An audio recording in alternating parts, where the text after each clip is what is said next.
प्यारे विद्यार्थियों, आप सभी को मेरा नमस्कार। मैं डॉक्टर नेमीचंद कुमावत, सहायक आचार्य हिंदी विषय, राजकीय महाविद्यालय की आपकी इस बीए प्रथम वर्ष विषय हिंदी साहित्य के प्रथम प्रश्न पत्र की आज की इस ऑनलाइन कक्षा में मैं आपके समक्ष लेकर के आया हूँ। कबीर पर आधारित एक मॉडल आंसर किस तरह से आपको मुख्य परीक्षा में लिखना है। हमने अभी तक की जो ऑनलाइन कक्षाएं हुई थी, जिसमें आपके प्रथम प्रश्न पत्र में संकलित काव्य गुण, काव्य दोष, काव्य रीतियाँ, शब्द शक्तियाँ, अलंकार, छंद आदि पर काफ़ी विस्तार से 8-9 ऑनलाइन कक्षाओं में हमने पढ़ा। और उसके बाद में आपके इस प्रथम प्रश्न पत्र में एक पाठ्य पुस्तक संकलित है, प्राचीन काव्य, जिसके संपादक डॉक्टर सत्यनारायण जी शर्मा हैं। और इस पाठ्य पुस्तक में 12 कवियों की कविताएं संकलित हैं, जिसमें आदिकाल और भक्तिकाल के कवि हैं। और पहला जो अध्याय था आपका ढोला मारूरा दुआ, उनमें संकलित 40-50 दोहे जो थे, उन पे ऊपर हमने विस्तार से उनकी व्याख्याएं की, उनकी विषय वस्तु पर हमने चर्चा की है। मारवाणी के संदेश प्रसंग से वो संबंधित थे। और एक मॉडल आंसर भी हमने ढोला मारूरा दुआ पर, हमने लोक गाथा पर हमने पढ़ा है। मैंने विस्तार से उसके ऊपर चर्चा की है। उसके बाद दूसरा अध्याय जो कबीर आपके आरंभ होता है, जिसमें 25 दोहे और उनके 10 पद थे, जिनके ऊपर विस्तार से हमने व्याख्याएं की, भाव विस्तार और उनकी विषय वस्तु को हमने समझा है। हमने विस्तार से बात की है पिछली ऑनलाइन कक्षा से। कबीर के ऊपर एक मॉडल आंसर, कबीर के दार्शनिक विचारों पर हमने चिंतन आरंभ किया था। तो कबीर के व्यक्तित्व, कृतित्व, उनके काव्य की विषय वस्तु और उनके ऊपर तत्कालीन जो साहित्यकारों का जो प्रभाव पड़ा है उनके ऊपर, और साथ ही उनके काव्य में जो दार्शनिक विचारधाराएं व्यक्त हुई है उनके ऊपर पिछली हाल ही की ऑनलाइन कक्षा में हमने चर्चा की है। और पिछली ऑनलाइन कक्षा में मैंने ये कहा था कि हम कबीर के जो दार्शनिक विचार हैं, पहला दार्शनिक विचार ब्रह्मा जी के ऊपर क्या विचार उन्होंने व्यक्त किए, ब्रह्मा परमात्मा पर। तो यहाँ से हम इसको अब आरंभ करने जा रहे हैं। आप ध्यान से देखिए, कबीर ने ब्रह्मा के विषय में अपने विचारों को दार्शनिकता के धरातल पर अभिव्यक्त किया है, यानी दर्शन विषय पर वो खरे उतरते हैं। उन्होंने उनके ऊपर एक तरह से शंकराचार्य जी के द्वैतवाद का प्रभाव भी है। द्वैतवाद का तात्पर्य आत्मा और परमात्मा एक ही है। परमात्मा का ही अंश आत्मा है, जो इस संसार में अपनी नियत कर्म करने के लिए आती है, और वो कर्म नहीं करके अन्य कर्मों में वो आत्मा उलझ जाती है। तो संसार में आत्मा को कर्मों के अनुसार पहचाना जाता है, इसलिए आत्मा और परमात्मा दिखने में अलग है। लेकिन आत्मा जब नियत कर्म, ईश्वरीय भक्ति, ईश्वर से प्रेम और साधना कर लेती है, तो आत्मा पुनः परमात्मा में विलय हो जाती है। अतः वो अद्वैतवादी दर्शन है, जिसका प्रभाव कबीर आदि संतों पर भी पड़ा है। इस अद्वैत तत्व को कबीर ने परम ब्रह्म, ब्रह्मा, परमात्मा, हरि, निरंजन, अलख, खालिक, निर्गुण, भगवान, राम, पुरुषोत्तम, ये राम और पुरुषोत्तम राजा दशरथ के पुत्र नहीं, बल्कि कबीर के निर्गुण निराकार ब्रह्मा के ही रूप हैं। गोविंद आदि कई नामों से पुकारा। यहाँ गोविंद भी कृष्ण का प्रतीक नहीं है, पुरुषोत्तम भी राजा दशरथ के पुत्र श्री राम का प्रतीक नहीं है। और ये निर्गुण निराकार जो घट घट में व्याप्त हैं, प्रकृति की कण कण में व्याप्त हैं, उस परमपिता परमेश्वर की बात कबीर ने बार बार अपने पदों में कही है, जिसका कोई रूप रंग नहीं, कोई आकार नहीं, लेकिन वह हर जगह मौजूद हैं।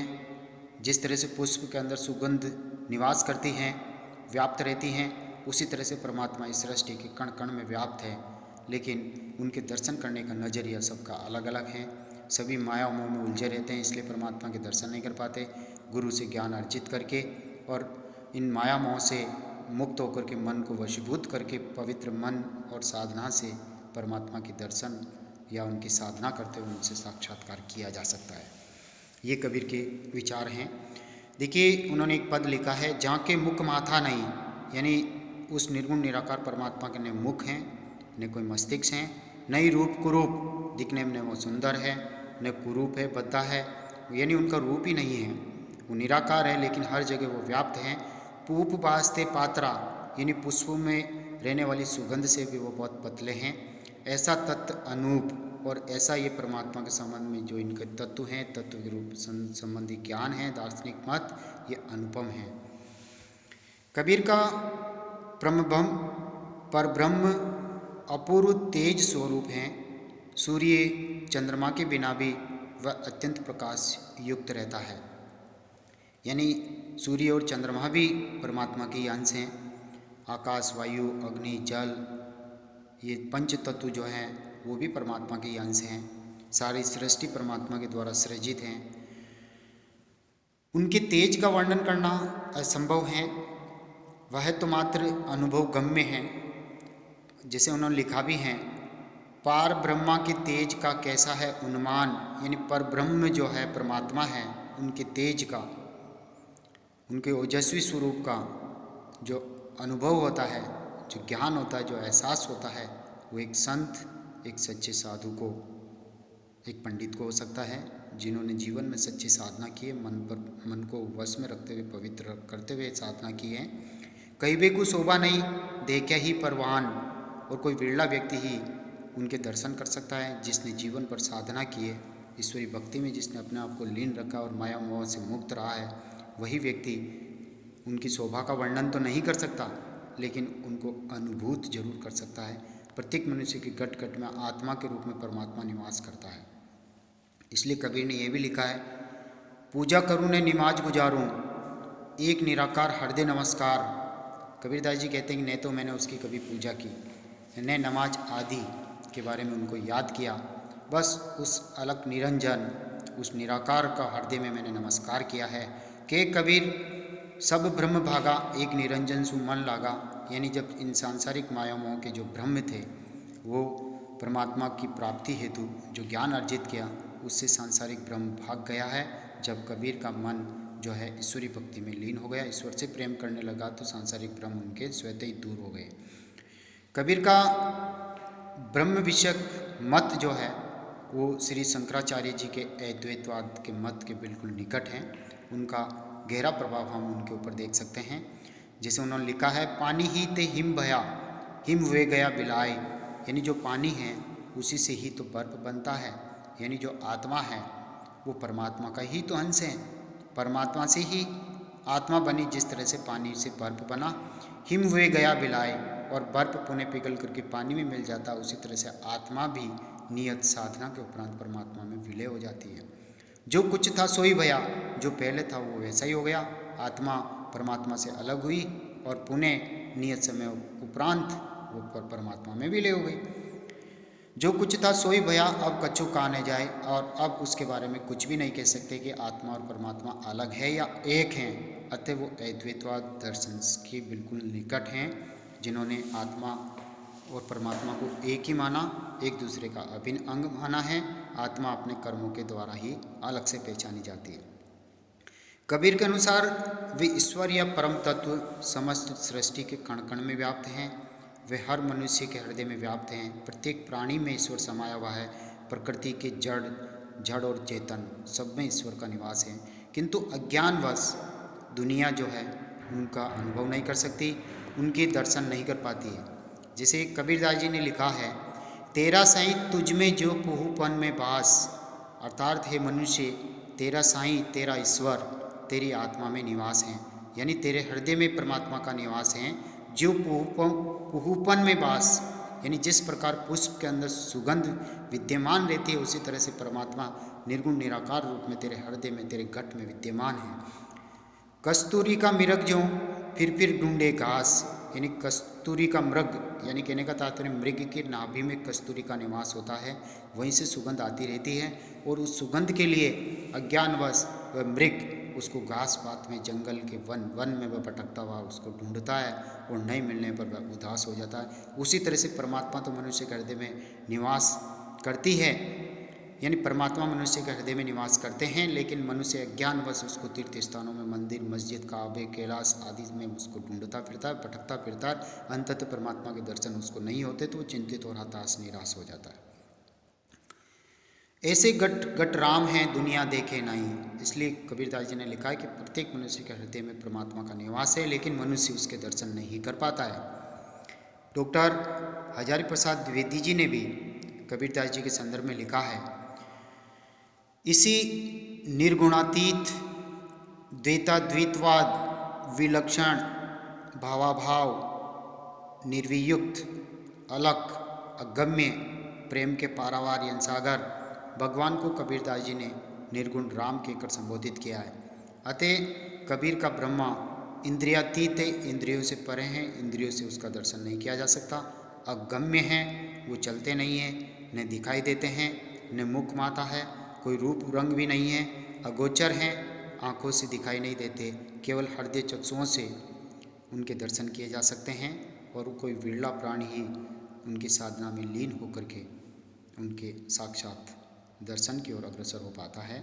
तो वो अगोचर है और उनका रूप रंग अवर्णनीय है, अनिर्वचनीय है, केवल अनुभूतिजन्य परमात्मा है, लेकिन वो प्रकृति के कण कण में व्याप्त हैं। दूसरे दार्शनिक विचार की ओर हम बढ़ते हैं। वर्मा जी के साथ साथ अगला जो दार्शनिक चिंतन कबीरदास जी ने किया है वो जीवात्मा संबंधी विचार। कबीर ने ब्रह्मा और जीव में तत्वतः कोई भेद नहीं माना है, क्योंकि जीव को ब्रह्मा का यानी परमात्मा का ही अंश माना है। आत्मा और परमात्मा के भेद को उन्होंने मायाकृत मानते हुए, यानी माया के द्वारा ही आत्मा अलग पहचानी जाती है। ये माया बीच में आकर के आत्मा और परमात्मा को अलग अलग कर देती है। उनके अभेद का निरूपण उन्होंने किया है तथा शुद्ध अद्वैतवाद के अनुसार उन्होंने किया है। ये जीवात्मा माया मोह के कारण सत्य ज्ञान या आत्मज्ञान से बाहर रह जाती है, यानी माया मोह के वशीभूत होकर के आत्मा जो है, आत्मा या जीवात्मा जिसको हम कह रहे हैं, वो मनुष्य हैं। वो जब तक जीवित हैं तो उसमें आत्मा मौजूद है, लेकिन वो सांसारिक माया मोह से केंद्रित होकर के सांसारिक माया मोह के जाल में उलझ करके वो परमात्मा को प्राप्त करने से अलग हो जाता है। वो परमात्मा के निकट वो पहुंच नहीं पाता मनुष्य, यानी उसकी आत्मा अज्ञानवश परमात्मा से दूर हो जाती है। और इस संदर्भ में कबीरदास जी ने लिखा भी है कि मनुष्य को जब तक आत्मज्ञान नहीं हो जाता तब तक सत्य ज्ञान नहीं हो जाता। यह गुरु से ज्ञान प्राप्त करके वो ईश्वर की भक्ति के मार्ग पर जब तक नहीं बढ़ जाता और इस माया मोह को वशीभूत करके वो मन पे नियंत्रण नहीं कर लेता, तब तक उसको परमात्मा के दर्शन नहीं हो सकते। तो इस आत्मज्ञान के परिचय से ही मायाजन्य ये भ्रम दूर होगा। देखिए, पानी में मीन प्यासी, यानी पानी के अंदर रहते हुए भी मछली प्यासी है, और कबीरदास जी कह रहे कि ऐसा मुझ के सुन करके हंसी आती है मछली के व्यवहार से। उसी तरह से मनुष्य परमात्मा के पास ही है, यानी परमात्मा उसके आसपास है, लेकिन उसके आसपास रहते हुए भी मनुष्य इधर उधर भटक रहा है। कभी मथुरा, काशी, कभी जल में पवित्र जल में स्नान करता है, और कभी मंदिर, काबे, कैलाश आदि जगह वो भटकता रहता है, लेकिन परमात्मा उसको नहीं मिल पाते, क्योंकि वो तो उसके आसपास है। और ये आत्मज्ञान मनुष्य को नहीं है। और यदि उसे आत्मज्ञान होता कि ये आत्मा ही तो परमात्मा का अंश और ये परमात्मा स्वयं मेरे हृदय में विद्यमान है, तो उसके साक्षात दर्शन वो वही कर लेता है। आत्मज्ञान बिना सब सुनना, जब तक आत्मज्ञान नहीं हो जाता मनुष्य को अपने स्वयं के अस्तित्व का पता नहीं चल जाता, तो वो परमात्मा का परिचय कैसे प्राप्त करेगा। तो उसको चारों ओर सब सुनापन ही नजर आएगा। क्या का मथुरा का काशी, फिर चाहे वो मथुरा जाएं चाहे काशी जाएं, तीर्थ स्थलों पर वो भ्रमण करें, दर्शनार्थी मंदिरों में ईश्वर के दर्शनार्थ करने के लिए जाएं, जब तक आत्मज्ञान नहीं होगा तब तक उसको परमात्मा के दर्शन नहीं हो सकते।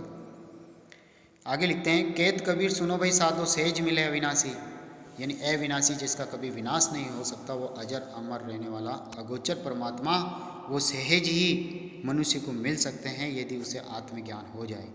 तो कबीर ने जीवात्मा का स्वतंत्र अस्तित्व स्वीकार नहीं किया है, अपितु उसे परम तत्व का ही एक लघु रूप माना है। लेकिन वह आत्मा जो है अपने अपने कर्मों से ही पहचानी जाती है। कहे कबीर यह राम को अंशु, कबीरदास जी कह रहे हैं कि ये राम अर्थात परमात्मा का ही अंश आत्मा है। जिमी कागज पर मिटे ने मनसु, जिस प्रकार कागज के ऊपर लिखी हुई स्याही मनसु यानी मसी इंक, कागज पर लिखे हुए अक्षर जिस प्रकार नहीं मिट सकते, उसी प्रकार आत्मा का अस्तित्व भी कभी नहीं मिट सकता। वो परमात्मा का ही अंश है, इसलिए परमात्मा अमर है तो आत्मा भी अमर ही है। जीवात्मा परमात्मा का ही अंश हैं, तत्व हैं, और वह परमात्मा इस जीवात्मा में निरंतर अद्वैत भाव से विद्यमान रहता है। माया के कारण ही जीवात्मा परमात्मा से पृथक प्रतीत होती है। इसी माया के वशीभूत होकर जीव संसार में भटकता है। जैसे कबीरदास जी ने लिखा है, जल में कुंभ, कुंभ में जल, यानी कहने का तात्पर्य जल में घड़ा है और घड़े में फिर जल भरा जाता है। बाहर भीतर पानी, चाहे घड़े के बाहर देखो तो भी पानी है और घड़े के अंदर देखो तो भी पानी है, यानी दोनों ही तरफ आत्मा और परमात्मा का अंश मौजूद है। फूटा कुंभ जल जल ही समाना, यानी घड़ा जिसमें पानी अलग अस्तित्व बनाया हुआ है तो वो आत्मा रूप है और वो परमात्मा से ही तो यानी सागर से ही तो वो जल लिया गया। और जैसे कुंभ फूटा, मनुष्य का शरीर टूटा, मनुष्य मृत्यु को प्राप्त हुआ, वह आत्मा यानी जल रूपी आत्मा निकल करके पुनः उस सागर रूपी जल में समाहित हो जाएगी। यानी आत्मा और परमात्मा दिखने में अलग हैं लेकिन वो आत्मा परमात्मा का ही अंश है। फूटा कुंभ जल जल ही समाना, कुंभ घड़ा फूटते ही वह जो जल था वह पुनः जल में समा जाता है। यहू तत्कथ्यो ज्ञानी, ज्ञानी लोगों ने, संत लोगों ने, विद्वान लोगों ने ये बातें आत्मा और परमात्मा के बारे में कही है।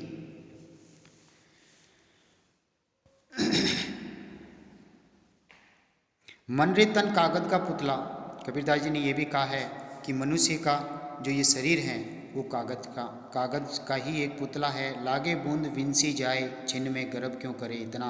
अर्थात ये मनुष्य, तू यौवन में अपने शरीर पर इतना गर्व और घमंड क्यों करता है।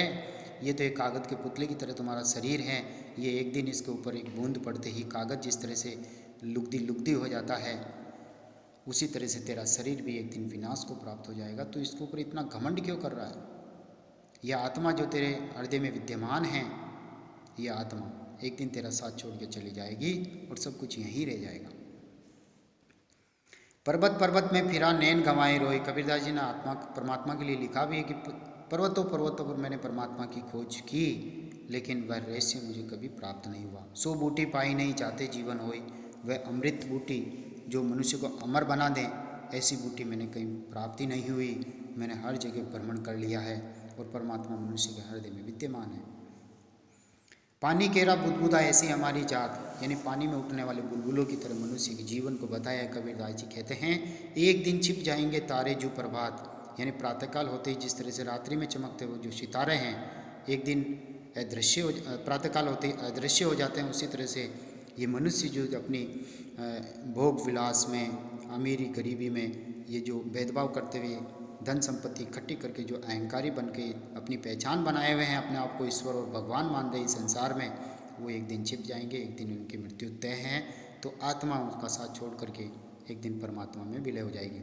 इस प्रकार स्पष्ट है कि कबीर ने जीवात्मा को ईश्वर का अंश ही माना है।